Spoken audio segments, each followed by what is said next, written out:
Life as a cop in the city doesn't just harden you, it armors you in cynicism, thicker than a bulletproof vest. That was me, Lena, a 35-year-old lieutenant turned private eye, carrying around a baggage of distrust larger than the cases I solved. My beat? Cheating spouses and human deceit. Not exactly the backdrop for a love story, huh? Then came Michael, Mr. Contemporary Art, into my life like a fresh brushstroke on a worn-out canvas. We met at this art show in New York. The place was packed with the kind of people who use words like postmodern and avant-garde without a hint of irony. I was out of my element, feeling more like a fish on a bicycle than a fish in water. Interesting piece, isn't it? That was Michael, breaking the ice as he stood next to me, gazing at what looked like a pile of trash artfully arranged on a pedestal. I glanced at him, then back at the art. If by interesting you mean I've seen better-looking garbage in an alley, then yeah, fascinating. He laughed, a rich, hearty sound that made more than a few heads turn. I'm Michael, he said, extending his hand. Lena. And before you ask, no, I don't get modern art. I'm just here to support a friend. That's refreshing. Most people here pretend to see things that aren't there. Ah, so you're an art truther? Our banter flowed effortlessly, and before I knew it, we were grabbing coffee, talking about everything and nothing. Michael was 40, looked like he stepped out of a GQ magazine, and had the manners of a bygone era. Fast forward 6 months, and I'm head over heels, living in a whirlwind romance that felt too good to be true. Michael had this old-world charm about him, reading me poetry, taking me to the most exquisite exhibitions, and treating me like I was the only woman in the world. One evening, in the middle of Central Park under a canopy of stars, Michael went down on one knee. Lena, will you marry me? I didn't even hesitate. Yes. Hell yes. The engagement was a blur of happiness. I found myself daydreaming about a future filled with love, kids, and laughter. But you know what they say about things too good to be true. My first reality check came in the form of Michael's mother, Evelyn. She was the ice queen incarnate, scrutinizing me with a look that could curdle milk. So, you're a detective. Isn't that a bit unladylike? She asked during our first dinner together. Depends on what century your definition of ladylike comes from, I shot back, not missing a beat. Michael gave me a tight smile, but I could see the warning in his eyes. Lena's one of the best detectives in the city, Mom. Evelyn sniffed. I suppose that's one way to meet men. I clenched my jaw, forcing a smile. And here I thought it was to stop crime and serve justice. Silly me. Dinner passed in a tense truce, with Michael playing peacemaker. As we left, he squeezed my hand. She'll come around, Lena. Give it time. Evelyn's visits were frequent, each one a little inspection tour of our life. It was a Tuesday evening, barely 2 weeks into our marriage, when she dropped by unannounced, her arrival heralding a chill in the air. Lena, darling, she began, her voice dripping with a condescension so thick you could cut it with a knife. I see you're still clinging to your little job. I had hoped marriage would have made a proper lady out of you. I was chopping vegetables for dinner, the knife in my hand suddenly feeling very appealing for reasons other than cooking. Evelyn, where I come from, we call this making a living. You should try it sometime instead of living off others. Her lips tightened, but she maintained her composure. Michael was raised with certain expectations. It's not too late to choose a more respectable profession. Something less masculine. Respectable? You mean like being a professional busybody? I retorted, not bothering to mask the bite in my voice.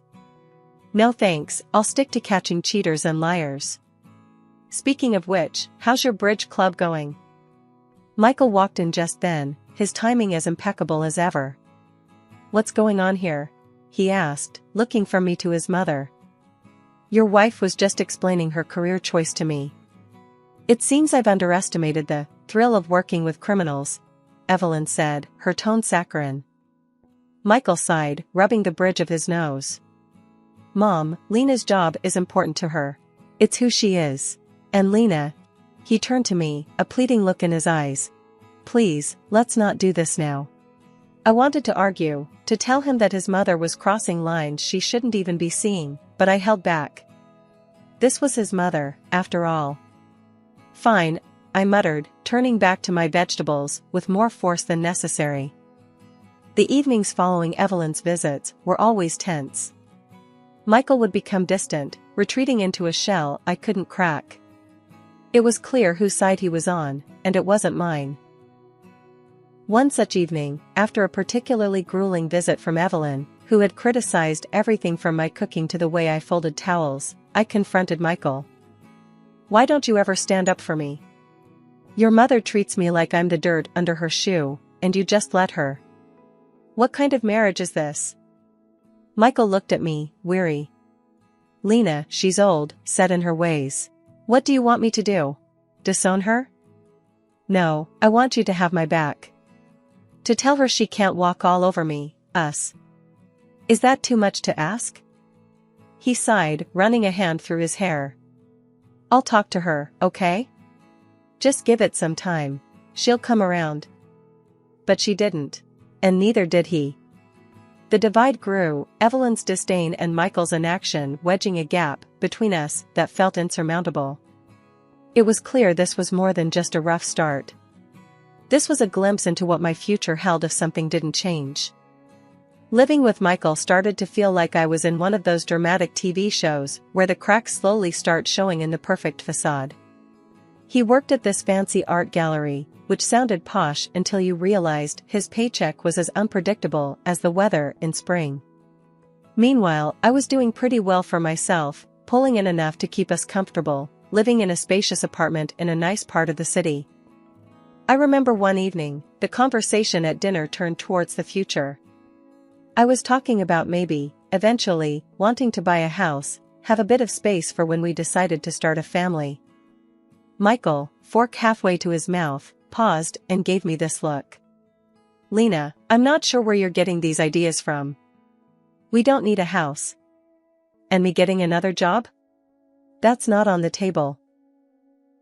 I put my fork down, trying to keep my voice level. It's not about needing, Michael.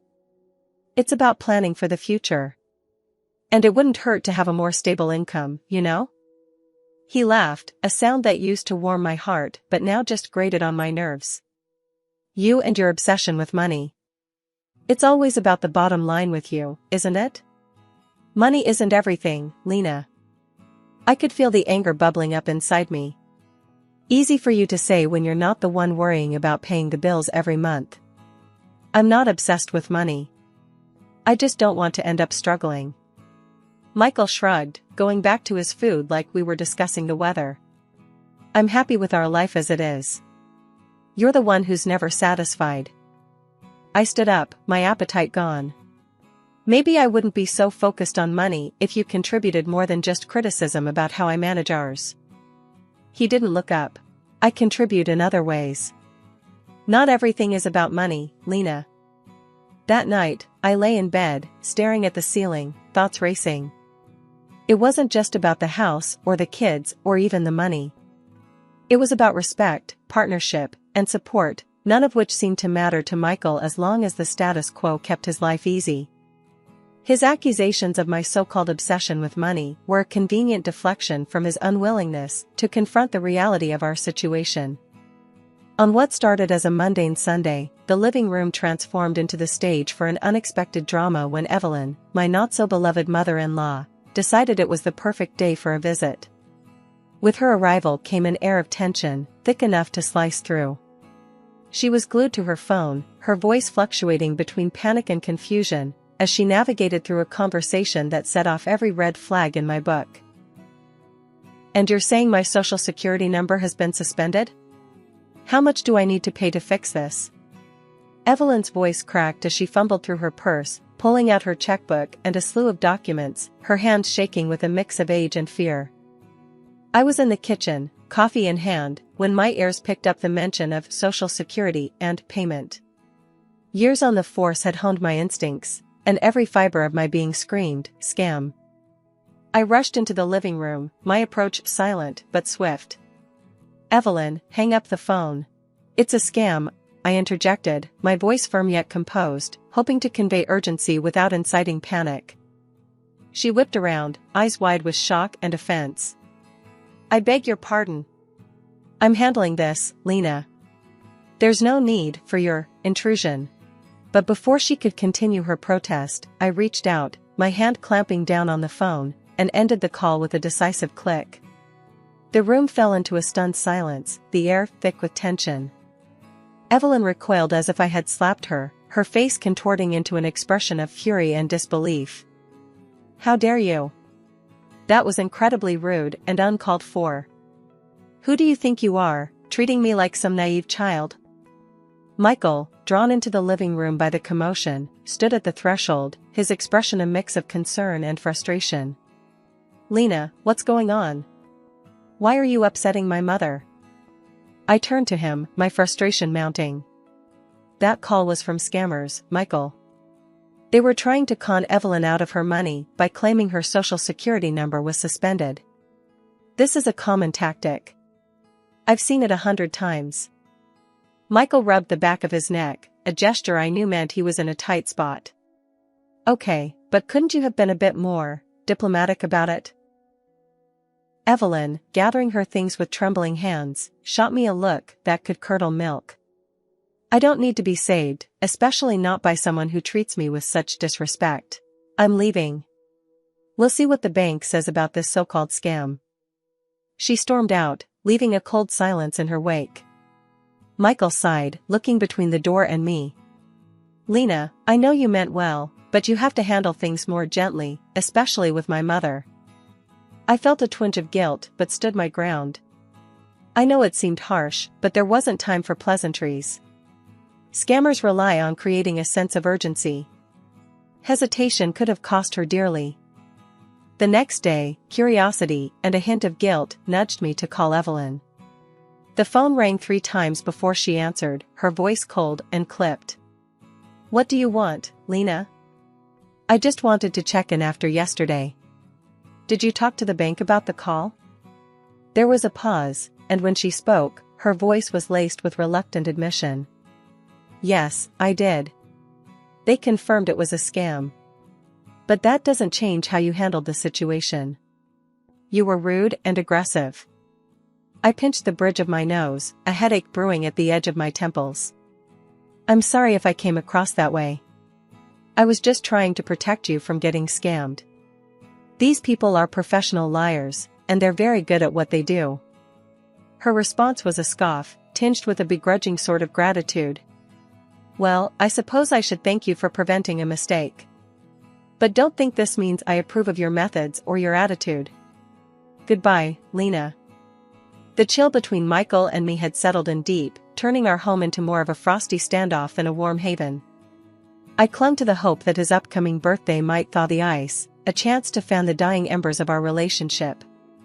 Dreaming of a weekend filled with just the two of us, I planned every detail, hoping to rekindle what was once there.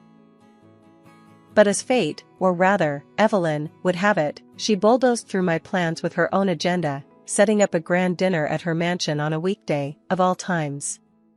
Knowing my schedule was jam-packed, it felt like a deliberate jab. I pleaded with her over the phone. Can't we just push it to Saturday? I'm swamped at work, Evelyn. Her voice was a mix of honey and ice. No, dear. This is when it's happening. Michael shouldn't have to adjust his birthday around your occupations. Biting back frustration, I found myself confiding in my boss, the only person who seemed to get it. He's seen enough deceit and betrayal to fill a noir novel, yet he understood the importance of this gesture. Go, he urged, with a knowing look. Do what you need to do. Arriving at Evelyn's, the party was in full swing, a spectacle of faux merriment. Evelyn spotted me like a shark senses blood, her smile tight as she hastily whispered something to Michael. There he was, Michael, my husband, ensconced by the fireplace, his arm around a woman who was clearly more than just a casual acquaintance. My heart twisted, but I steeled myself and approached. Michael, aren't you going to introduce me? I asked, injecting a calm I didn't feel into my voice. He jerked like he'd been electrocuted, his eyes wide. "Ah, Lena, this is Aisha from the gallery," he mumbled, then turned to her. "And this is, Lena, a relative." The room might as well have spun. "A relative? Seriously, Michael? Your wife, remember?" I couldn't keep the incredulity and anger from my voice, the words echoing louder than intended. A hush fell over the room, all eyes on us. Michael's face reddened, a mixture of embarrassment and irritation flashing across his features. "You know, a real wife would have made her husband's birthday a priority," he retorted sharply, turning away as if dismissing me from his presence. Before I could recover, Evelyn slithered over, her voice dripping with disdain. "You see, Lena, you just don't fit in here. Michael needs someone supportive, like Aisha, not, whatever this is." Her words were a slap, each one designed to cut. "I think it's best if you leave. You're clearly not wanted here," she hissed, gesturing towards the door as if banishing me from my own life. "You know what, Evelyn? Maybe you're right. Maybe I don't belong in a family that thrives on lies and deception." With dignity I barely felt, I walked out, the silence of the night wrapping around me like a cold embrace. After the debacle at Michael's birthday and the cold truth that followed, I knew I needed solid proof if I was going to end this marriage on my terms. The thought of tailing Michael myself was too much. I'm used to digging up dirt on strangers, not the man I once thought I'd grow old with. So, I turned to Dave, a colleague of mine with a knack for uncovering the most discreet affairs. "Hey, Dave, I need a favor," I said, trying to keep my voice steady over the phone. "Anything for you. What's up?" His reply was immediate, the loyalty in his voice a small comfort in my storm of betrayal. "It's Michael. I know he's seeing someone. I need evidence," I confessed, feeling a mix of relief and dread admitting it out loud. "Say no more. I'll handle it discreetly. You'll have what you need in no time," Dave assured me, his confidence soothing some of my anxiety. True to his word, Dave delivered. Photos, audio clips, the works. It was damning. The woman, Aisha, was indeed more than just a colleague. Worse, she was here illegally, looking for a quick marriage to secure her status. She was also a fraud. Part of me wanted to confront Michael, to throw the evidence in his face and watch him squirm. But then I remembered the condescending remarks, his dismissive attitude, and that smug look he always had. No, he didn't deserve my concern or my help. Filing for divorce felt like ripping off a band-aid on a wound that had been festering for too long. I demanded financial compensation for his betrayal. It was the least he could do after everything. The fallout was explosive. Evelyn, ever the dragon lady, took his side, painting me as the villain. But I stood my ground, fueled by the evidence and the injustice of their accusations. The ink on the divorce papers wasn't just dry, it was a testament to a new chapter one was desperate to write for myself. Opening my own detective agency wasn't just a dream come true, it was a rebirth, a new dawn from the ashes of my past life with Michael. The agency quickly gained a reputation for discretion and effectiveness, a reflection of the lessons learned from my personal saga. One day, as the sun poured into my new office, illuminating the framed license on the wall, Jessie, my right-hand woman and friend, popped her head in. "Boss lady, you've got a minute? We've got a potential big case. A woman suspecting her husband of having an affair. Wants the full works, surveillance, photos, the lot." I couldn't help but smile at the irony. "Sounds like our bread and butter. Do we have details?" Jessie nodded, laying the file on my desk. "Yeah, but there's a catch. She's got a tight budget. Really tight." I thought about it for a moment. This was my chance to pay it forward, to help someone who was possibly in the same boat I'd been in not so long ago. Tell her we'll work with her budget. And Jess, let's make sure we're thorough. I know too well what it's like being on the other side of this conversation. Jessie's grin was wide. "Knew you'd say that. You're a good person, you know that?" "Try telling that to my ex," I quipped, but the jest didn't reach my eyes.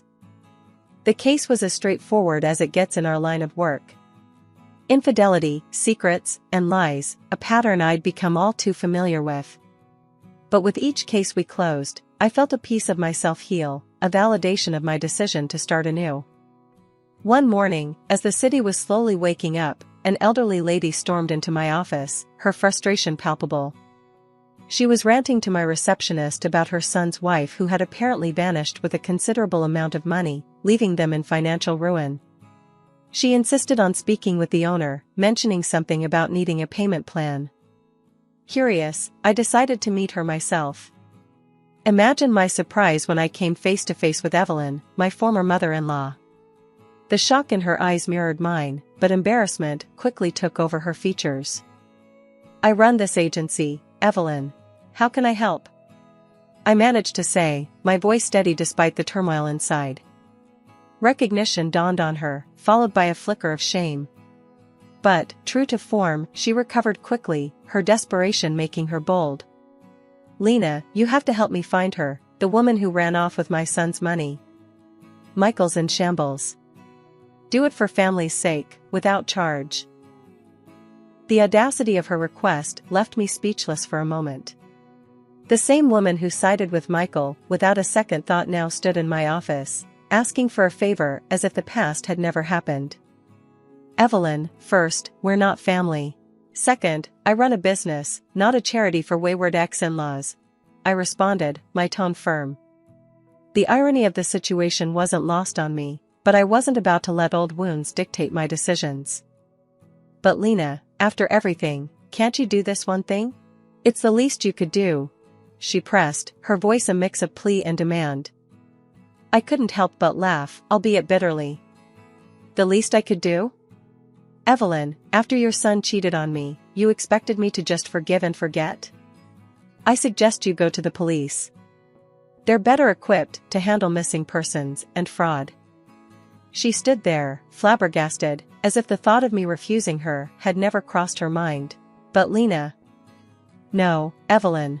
I learned a valuable lesson from Michael and from you, never to trust scammers and liars. It's time you learned the same," I interrupted, my decision final. Life indeed comes full circle, but it's up to us to decide how we close that loop. For me, it was by standing firm in my values and looking forward, not back. A week had barely passed since Evelyn's little episode in my office when my phone buzzed with a number I'd thought I'd erased from my life. Michael. Seeing his name flash on the screen was like stepping back into a world I'd left behind. Curiosity got the better of me, and I answered. "Michael, what do you want?" My tone was guarded, ready for whatever spiel he had prepared. "Lena, I've been thinking, a lot. I want us to start over, get back together. Have kids, you know?" His voice had that old familiar blend of hope and something I once mistook for sincerity. I couldn't help but let out a snort. "Really? And where would we live in this fantasy of yours?" There was a hint of excitement in his reply. "Oh, it's all planned out. We'll live with my mom at first. Save some money, then you can buy us a big house. It'll be perfect." I laughed, louder this time, the absurdity of the situation hitting me full force. "You're just as arrogant as ever, Michael.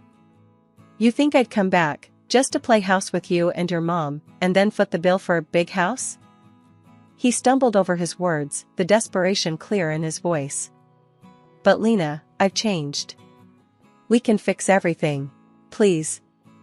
The silence stretched between us as I considered the years wasted, the tears shed, and the painstaking journey to rebuild myself from the ruins he'd left behind. "Michael, you haven't changed a bit. Goodbye." With that, I hung up, the finality of the gesture sealing the door on the past.